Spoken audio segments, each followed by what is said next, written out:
Hello guys, तो आ गया मैं वापस आपके सामने दो स्टोरीज का डोज लेके। आज मैं आपको दो कहानियां, दो इंसिडेंट सुनाने वाला हूं। एक जो मेरे खुद के दोस्त के साथ हुई थी बचपन में, मुझे भी रिसेंटली वो याद आई है ना। और एक हमारे सब्सक्राइबर ने शेयर की, इसका नाम है आयुष श्रीवास्तव। तो Ayush, thank you very much for this interesting story जो मैं आज आपको सुनाने वाला हूं। आप सभी ने अभी तक जितनी भी कहानियां सुनी, देखी होंगी, उनमें सब में आपने आज तक बुरे भूत देखे हैं ना, खतरनाक वाले भूत जो मार देते हैं, काट देते हैं। क्या भूत अच्छे भी होते हैं? हाँ, बिल्कुल होते हैं। किसी ने कमेंट में पूछा भी था कि सर भूत बर्बाद ही क्यों होते हैं, भूत अच्छे भी तो हो सकते हैं। तो हाँ, भूत अच्छे भी हो सकते हैं। तो आज मैं आपको फिर से एक और जिन्न की कहानी सुनाने वाला हूँ। ठीक है, उस जिन्न की कहानी को आप सुनेंगे तो आपको सुनकर बड़ा इंटरेस्टिंग लगेगा। और क्वेश्चन के आंसर तो आपको कमेंट में देने ही, जो मैं आपसे पूछूंगा। लेकिन पहली कहानी जो है, पहली कहानी वो मेरे मेरे एक दोस्त था बचपन में। उस टाइम शायद मेरी एज 9 या 10 साल के आसपास रही होगी। और हम लोग हमारे टाइम पे, आजकल तो क्या होता है ना, आजकल के माँ बाप तो अपने बच्चों को इतना फ्री नहीं छोड़ते हैं। हम लोग जब उस एज में थे तो हम शायद प्रिविलेज थे इस मामले में। तो हम जिस एरिया में रहते थे, छोटा सा एरिया था, ठीक है, जयपुर के अंदर, और उसका नाम है हसनपुरा। ठीक है, आज भी है वहाँ, हमारा घर है वहाँ पे, मैं हमेशा जाता हूँ वहाँ पे। तो मेरी एज शायद 9-10 साल के आसपास रही होगी। तो हम रात को मतलब बहुत लेट लेट तो घूम लेते थे। 10 बजे 11 बजे तक आराम से घूमा करते थे। ठीक है, उस टाइम हमको साइकिल वगैरह चलाना आ गई थी, तो हम साइकिल लेके घूमा फिरा करते थे। और रोजाना का रूटीन था रात को 9-10 11 इसके आसपास। आप सोच रहे होंगे सर, आप इतनी सी एज में आपके घर वाले आपसे कुछ नहीं बोलते थे? तो घर वाले ऐसे हमारे इतने रेस्ट्रिक्टिव नहीं थे, कभी भी नहीं रहे हैं। ठीक है, आजकल तो बहुत रेस्ट्रिक्टिव हो गए हैं, लेकिन उस टाइम इतना नहीं था और इतनी चिंता भी नहीं किया करते थे। उनको पता होता था, हम बोल जाते कि हम घूमने जा रहे हैं, तो हम घूम फिर के आते थे। और ये रोजाना का सीन था कि 10-11 बज जाते थे, कोई दिक्कत नहीं थी। ठीक है, फिर आके सोते थे और वही सुबह उठ के अपना स्कूल स्कूल सारा काम किया करते थे। चलिए खैर, तो जहां मैं रहता था वहां से थोड़ी ही दूर पर एक एरिया है, उसका नाम है, उसमें एक कंपनी है NBC, national ball bearing company. शायद आपने नाम जरूर सुना होगा। ठीक है, तो हमारे घर से ही, जैसे हमारा ये इस एरिया में हमारा घर है, ठीक है, तो हमारे घर से ही थोड़ा सा, मतलब जैसे ये एरिया था हमारा, मान लो हमारे यहाँ घर है, तो यहाँ से करीबन ये आप मान लो 2 किलोमीटर दूर एक पूरी कंपनी है। उसका नाम है एनबीसी, आज भी है वो, नेशनल बॉल बियरिंग कंपनी। खैर, अब आप वहां गए तो नहीं, तो मैं कैसे बताऊं, तो आपको स्टोरी पे लेकर आता हूँ। तो इन इन कंपनीज का क्या होता है, अपनी एक पूरी कॉलोनी होती है। तो ऐसे एनबीसी की अपनी कुछ पूरी कॉलोनी थी। तो उसके पिताजी जो थे वो एनबीसी में ही काम करते थे। ये ओरिजिनली जयपुर से बिलोंग नहीं करते थे, ये कहीं बाहर से बिलोंग करते थे। इनका ट्रांसफर हुआ था और पिछले 7 या 8 साल से वहीं पे रह रहे थे। बड़ी इंटरेस्टिंग बात है। मतलब जनरली उस टाइम पर तो और भी ज्यादा हो गया था, लोग ऐसे घरों में रहना अवॉइड किया करते थे। इनको जो क्वार्टर अलॉट हुई थी, इनको जो क्वार्टर अलॉट, बहुत बड़ी पोस्ट पर नहीं थे इसके पिताजी, नॉर्मल से लोअर पोस्ट पे थे। तो इनको जो क्वार्टर अलॉट हुई, वो क्वार्टर जो थी वो जस्ट उस, जहां वो क्वार्टर एंड हो रही है, वो क्वार्टर, उसके बाद कब्रिस्तान शुरू होता है। मतलब कब्रिस्तान दिखता था, मतलब 10 कदम दूर ही कब्रिस्तान है।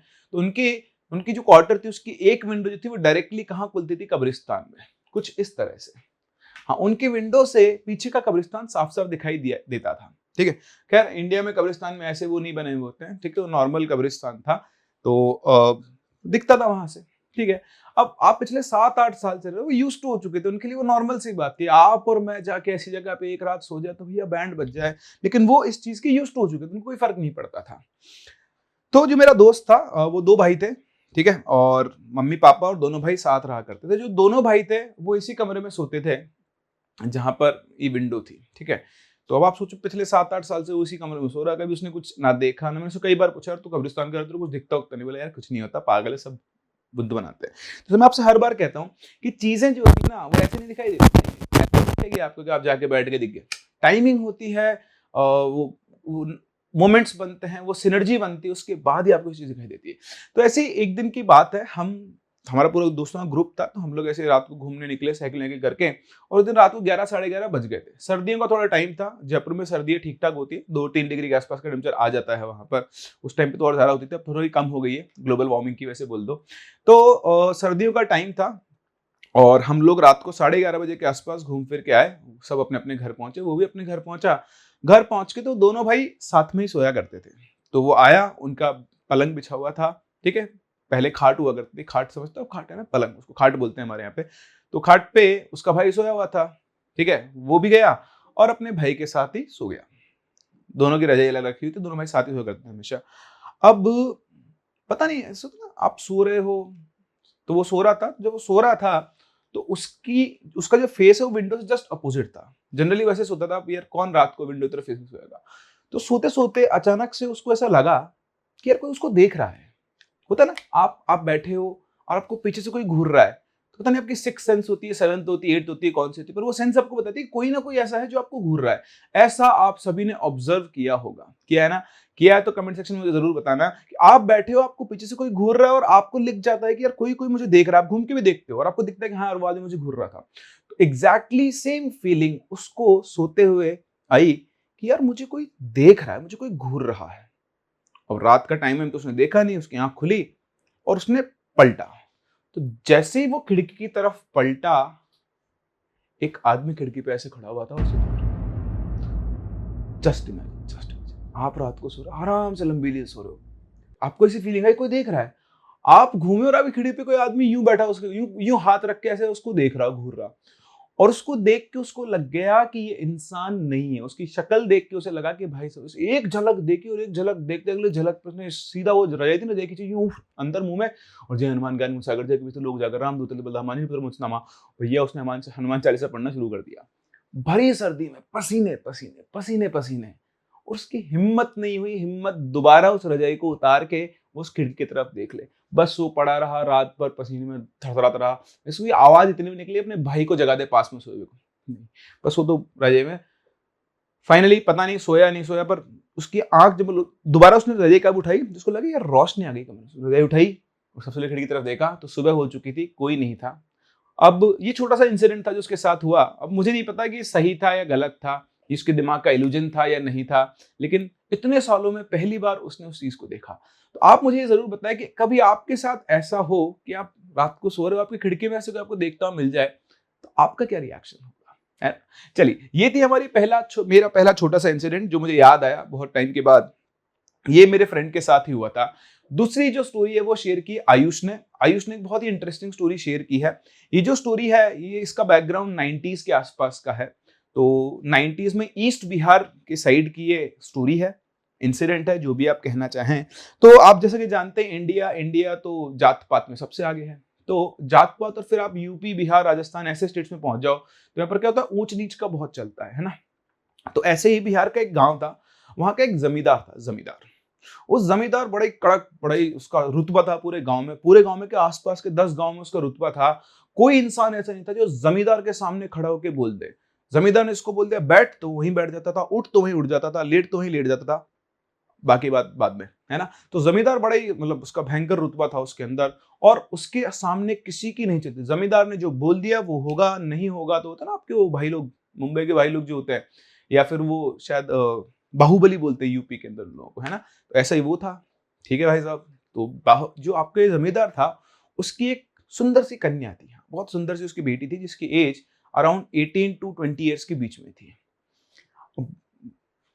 बहुत सुंदर लड़की थी, लेकिन चक्कर ये था कि अब जमींदार से सबकी हाँ वही फटती थी, तो कोई उसको आंख उठा के नहीं देख सकता था। लड़की बड़ी निश्चिंत थी, ये पूरे गांव में अपने को कोई कुछ कह नहीं सकता, कोई छेड़ नहीं सकता, कुछ भी नहीं कर सकता। तो उसकी एक फ्रेंड थी और वो दोनों अपने स्कूल वगैरह जाया करती थी। ठीक है, तो रोजाना वो जाती थी। एक रास्ता था उनका, वो जो रास्ता था वो एक आम के बगीचे से होके जाता था। कुछ इस तरह का एक आम का बगीचा था जिससे होके वो रास्ता जाता था, बिल्कुल डेंस बढ़िया।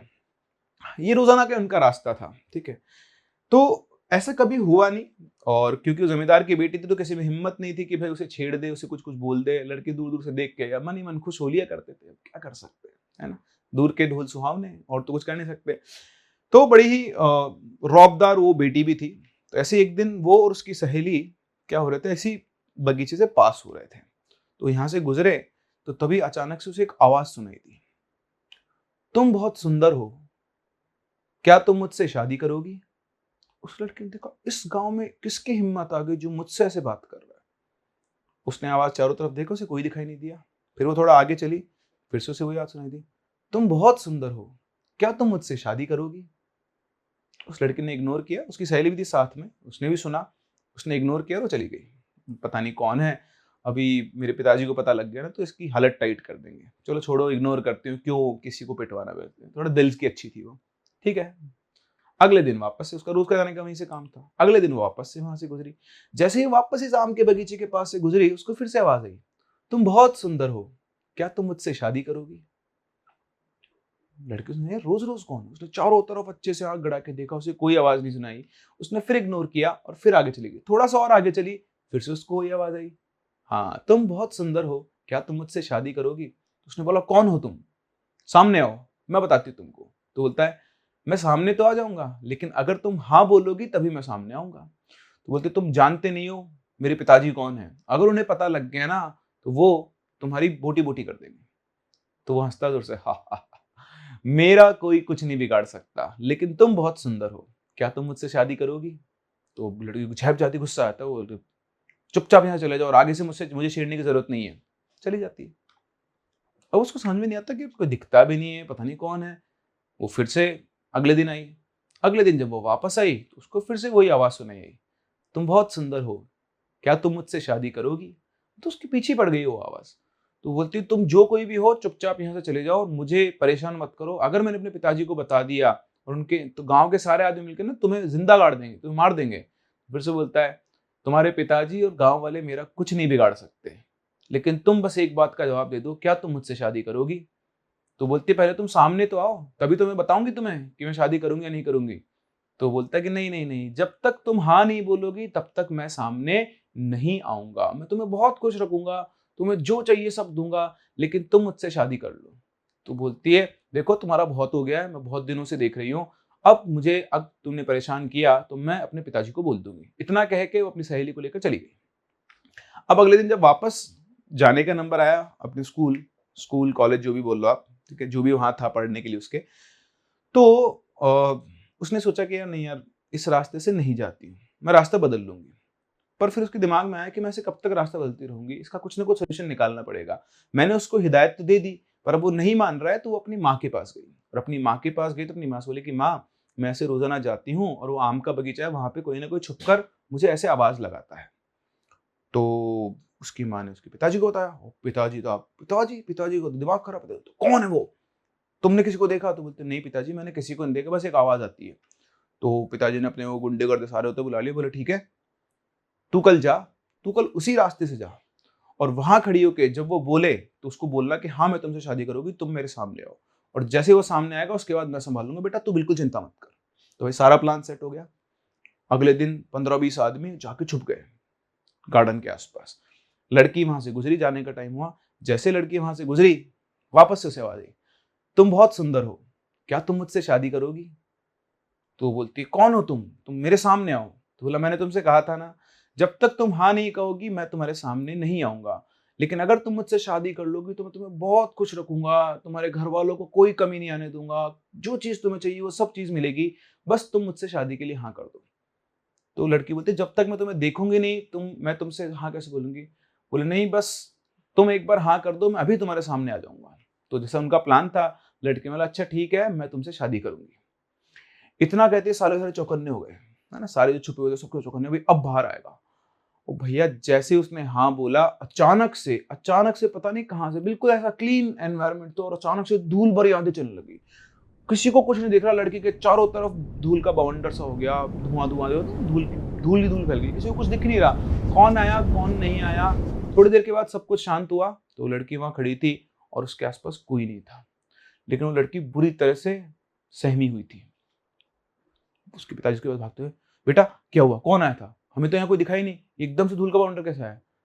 तो बोलती कि पिताजी जो था वो आके चला गया, और वो एक जिन है, उसने वो सारा क्रिएट किया था कि आप लोग हमें देख नहीं पाओ। वो मेरे पास आया और उसने ही, मतलब वो जो जिन है वो मुझसे बोल के गया कि अब तुमने हाँ कर दी है, अब मैं तुमसे शादी करूंगा। मतलब बेसिकली क्या हुआ, मैं एक पॉइंट मिस कर गया यहाँ पे। तो जैसे वो बाउंडर वाउंडर हुआ, सब गए, तो देखा सामने, तो जब वो लड़की के पास पहुंचे उसके पिताजी, तो देखा कि उसकी मांग भरी हुई है, उसके मंगलसूत्र लग गया है, ठीक है, और हाथ में वो जवाहरात होते हैं ना वो आ गए उसके। वो देख के सब अचंभित रह गए कि कौन आया था।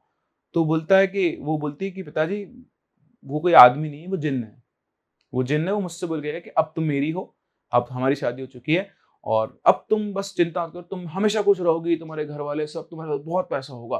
तो वो बोली, पर अब वो बेचारी सहम सी गई, वो तो बोलते कैसी बात कर रही हो तुम, मैं इस जिन को बाहर निकलवा दूंगा। तो कौन हो तुम? उसके पिताजी बोले कौन हो तुम, कहाँ हो तुम, बाहर आओ, सामने आओ। तो बोलता है कि तुम लोग मेरा कुछ नहीं बिगाड़ सकते, और तुम चिंता मत करो, आज से मेरी पत्नी है, ठीक है, तुम बिल्कुल चिंता मत करो, तुम बहुत खुश रहोगे, तुम्हारा पूरा परिवार बहुत फलेगा फूलेगा बढ़ेगा। और भाई पिताजी की अकेली रौबदार पिताजी, उनकी अकेली बेटी, वो भाई साहब लेकर गए पंडित के पास, भागते हुए जो अपने गांव का जो मेन तांत्रिक पंडित है उसके पास। उस पंडित ने कोशिश की तो उसने यही बोला कि देखो, मुझे तुम यहाँ से मत निकालो, ठीक है, मैं कुछ नहीं करूंगा किसी को, ना मैं इस लड़की को छूने दूंगा, ना इसके परिवार को छूने दूंगा, तो मुझे यहाँ से मत निकालो। मैं एक आम आदमी की तरह ही इसके साथ रहूंगा, बस मैं हर शाम को इसके पास आऊंगा, दिन में नहीं आऊंगा, हर शाम को इसके पास आऊंगा, जैसे तुम लोग रहते हो नॉर्मल आदमी, वैसे नॉर्मल आदमी की तरह मैं भी इसके साथ रहूंगा और मैं किसी को कोई नुकसान नहीं पहुंचाऊंगा। लेकिन उसके पिताजी माने नहीं, वो पंडित ने हाँ सब कुछ कर लिया, पंडित कहाँ भगाए उस जिन को, जिन बहुत पावरफुल होते हैं। फिर उन्होंने कुछ मौलाना बुलाए, मौलाना आए, मौलाना ने ट्राई कर लिया, फिर उन्होंने बोला कि देखो सर, आपने इससे ज्यादा वो मत करो, वरना अगर इसको गुस्सा आ गया, बहुत खतरनाक जिन है, बहुत पावरफुल है, हम नहीं निकाल सकते इसको, अगर इसकी सटक गई तो आपकी पूरी की पूरी फैमिली गायब कर देगा, पूरी फैमिली को खत्म कर देगा। ये किसी को, जैसा ये कह रहा है, किसी को नुकसान नहीं पहुंचाएगा, आप इसे रहने दो, ठीक है, ये जाएगा तो अपनी इच्छा से, हम में से तो कोई इसे भगा ही नहीं सकता। तो एक्चुअली जिन्नों में ऐसे ही होता है, वो जाते अपनी इच्छा से ही, आप उन्हें बहुत ज्यादा करके नहीं भगा सकते हो, ठीक है। तो अब भाई क्या करे, हार ना, ठीक है भाई, अब क्या कर सकते हैं, तो सभी ने हार मान ली। अब वो जिन उस लड़की के साथ रहने लगा, वो रोज वहां पे शाम को आता, उससे मिलता, उसी के साथ रहता। कुछ ही सालों में उनके बच्चे भी हुए, 2 बच्चे हो गए उनके। फिर उसके बाद कुछ टाइम के बाद, अच्छा ये जो हुआ, अब इसके साथ साथ भाई साहब फ्लड आ गया पैसे का, इतनी ग्रोथ, मतलब सुख समृद्धि सब आ गई घर के अंदर, पैसा है, गाड़ियां हैं, जमीनें हैं, पहले से ही था, और 2 गुना, 4 गुना, 10 गुना, ऐसी भयंकर खुशहाली आ गई घर के अंदर। तो घर वाले भी सब खुश, उसकी भी लाइफ आराम चली, लड़की भी खुश। अब कुछ जो 2 बच्चे हो गए उनकी, उसके कुछ टाइम बाद फिर उसने एक दिन रात को आया और अपनी वाइफ से बोलता है कि देखो, अब मेरा हमेशा के लिए जाने का टाइम आ गया है, बस मैं इतने ही टाइम तक यहाँ था, तुम मेरे दोनों बच्चों का ख्याल रखना, खुश रहना, और तुम्हें दुनिया में कभी किसी चीज की कमी नहीं होगी।